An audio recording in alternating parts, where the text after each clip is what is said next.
Alors, cet homme est connu de la police et de la justice puisque cet homme, le suspect qui est actuellement en garde à vue, est impliqué dans l'incendie de la cathédrale de Nantes. C'était il y a un an, le 18 juillet 2020. Rappelez-vous, la police avait interpellé un sacristain bénévole de 39 ans, celui qui était chargé de fermer les portes de la cathédrale la veille de l'incendie.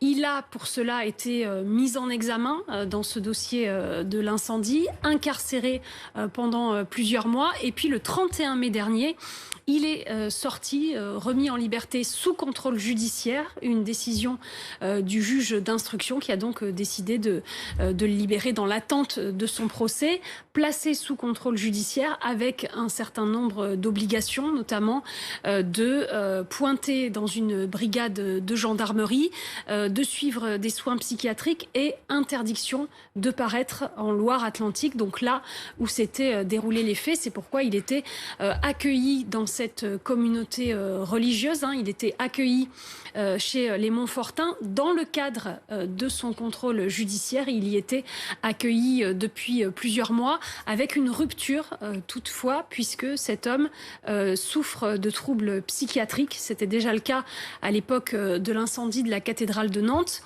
Et il est sorti de prison le 31 mai et dès la fin du mois de juin, il est hospitalisé en psychiatrie dans un établissement psychiatrique dont il est sorti à la fin du mois de juillet, donc il y a 8 ou 10 jours. Ce que l'on sait également, c'est que cet homme est de nationalité rwandaise, qu'il était sous le coup d'une OQTF, obligation de quitter le territoire français, qui est une mesure décidée par un préfet lorsque la personne est en situation irrégulière, mais cette OQTF ne pouvait pas être appliquée, il ne pouvait pas être expulsé, justement à cause de ce contrôle judiciaire, parce que la justice voulait le garder à disposition dans l'attente du procès.